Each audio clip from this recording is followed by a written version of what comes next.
안녕하십니까. 포항공대 홍원기 교수입니다. 2주차 첫 번째 모듈의 강의를 시작하겠습니다.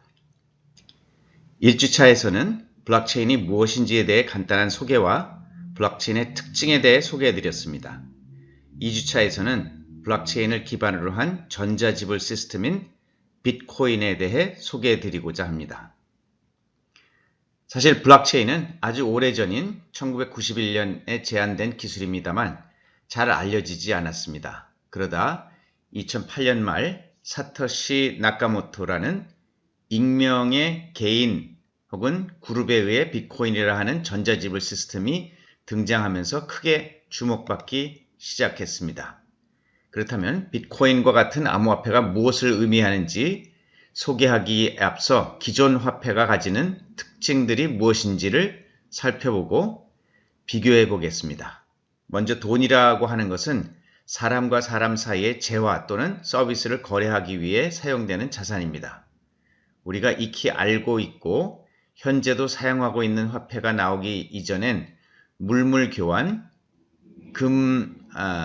돌과 같은 물건이 돈을 대신했지만 저장 및 보관, 운반의 어려움을 현재의 동전, 지폐와 같은 화폐가 등장하게 되었습니다. 현재는 이 화폐를 통해서 거래 당사자 간의 거래 가치에 맞게 현금을 오프라인으로 직접 거래하거나 신뢰할 수 있는 기관으로부터 부여받은 신용을 활용해 온라인상으로 외상 거래를 하고 수수료를 지불하는 방식으로 거래가 이루어지고 있습니다. 기존 화폐의 경우 각 국가의 대표 발행기관에서 발행되며 국가에 의해 통제됩니다.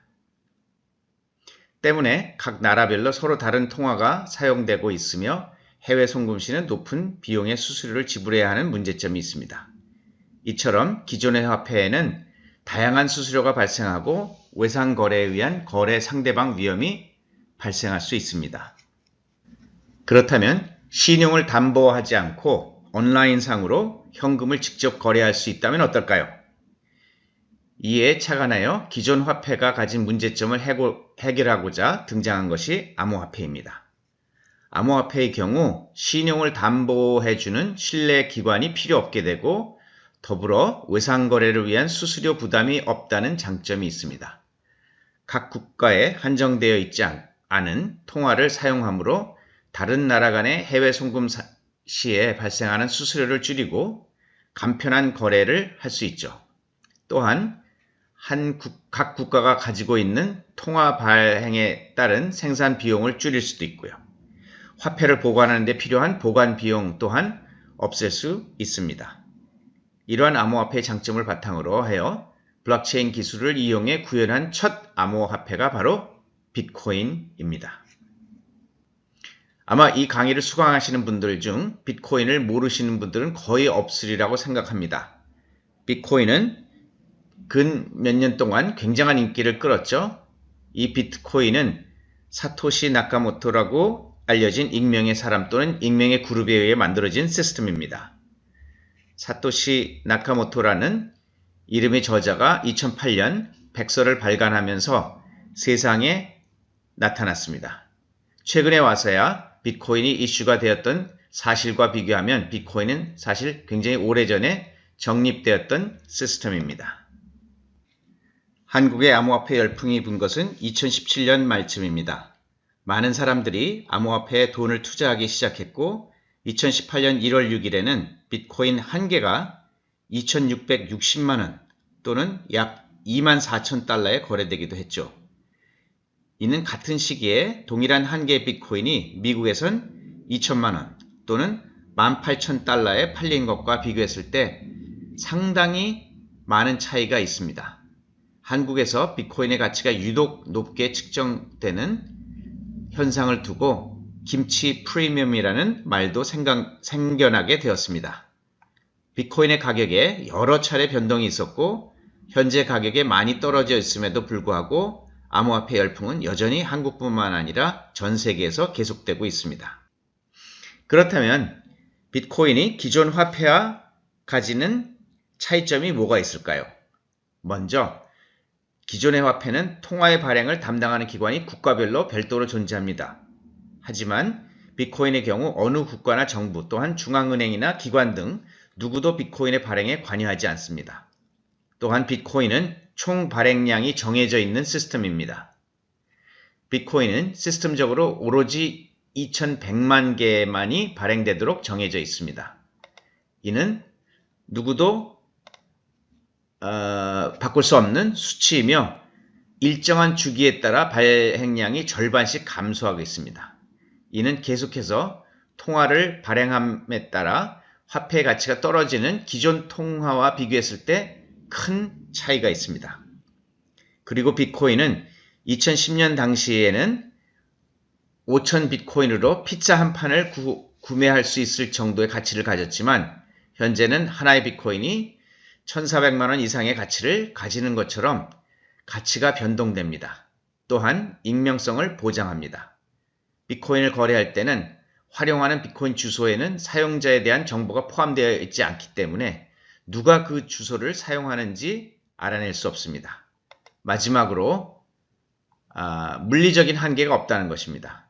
기존의 화폐는 금융 네트워크를 통해 거래되기 때문에 기존의 은행 네트워크가 마비되면 거래가 불가능해집니다.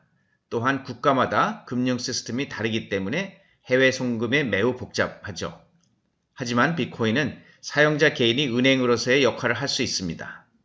블록체인의 모든 데이터가 저장되어 있고 사용자 개인은 모두 그 블록체인을 소유하고 있기 때문이죠. 이는 국가나 사용하는 통화에 제약이 없이 비트코인 네트워크만 연결할 수 있다면 언제든 어디서든 비트코인을 이용할 수 있습니다. 따라서 비트코인은 전자지불 시스템으로서 큰 의미를 가지고 있습니다. 비트코인 시스템을 사용하는 모든 사람들은 온라인상으로 직접 전자화폐를 거래할 수 있습니다. 화폐 거래를 중개하는 은행이 없기 때문에 은행에 지불해야 하는 수수료도 없고 신용거래 시 발생하는 신용카드 수수료 등도 낼 필요가 없습니다. 그리고 비트코인은 블록체인을 기반으로 하기 때문에 누구나 블록체인에 저장되어 있는 데이터를 확인할 수 있습니다. 즉 비트코인 사용자는 원하는 경우 전 세계에서 발생되는 모든 거래를 확인할 수 있게 됩니다. 더불어 블록체인의 특징에 따라 거래 내역을 조작하거나 단일 사용자의 계정을 해킹하는 것으로부터 매우 강력한 보안을 제공합니다. 기존 화폐에 달리 각 국가별 특정 기관에서 화폐 발행을 담당하지 않고 사전에 정의되어 있는 룰에 따라 화폐가 발행되며 누구나 화폐 발행의 과정에 참여하여 이득을 얻을 수 있다는 특징이 있습니다. 화폐 발행 과정은 두 번째 모듈에서 설명드릴 예정입니다. 따라서 지금까지 설명드린 전자지불 시스템으로서의 비트코인은 많은 의미를 가지고 있습니다. 실제로 2019년 기준 전 세계 비트코인 오프라인 가맹점은 약 15,000개에 달한다고 합니다. 따라서 비트코인을 단순히 투자의 대상으로 볼 것이 아니라 전 세계에서 적용 가능한 전 세계를 아우르는 지불 시스템으로서의 역할을 이해하는 것이 중요합니다. 지금 당장은 한국에서 비트코인을 이용해 식당에서 밥을 먹고 물건을 비트코인으로 구매하는 것이 이상하고 어색하게 느껴질 수 있습니다만 제일 처음 지폐가 등장한 이후 지금까지 자연스럽게 사용되고 있는 것처럼 먼 미래는 암호화폐가 결제 수단으로서 자연스럽게 자리매김할 수 있게 될 것입니다. 그렇다면 비트코인은 어떤 과정을 거쳐 거래가 되는 것일까요?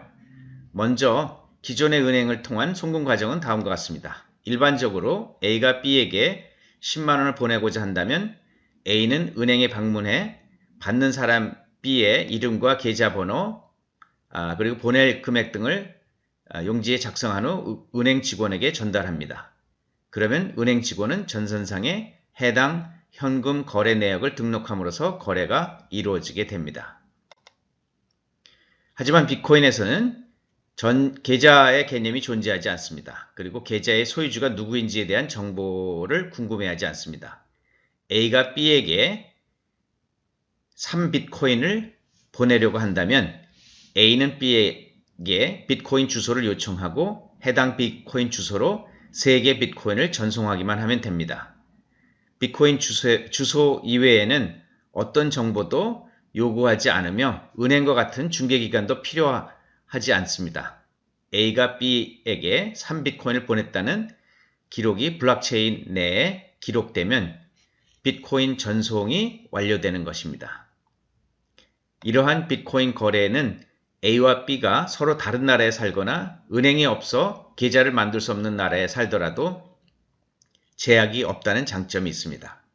또한 비트코인 주소를 보고 실제 사용자를 판단할 수 없기 때문에 익명성을 보장할 수 있습니다.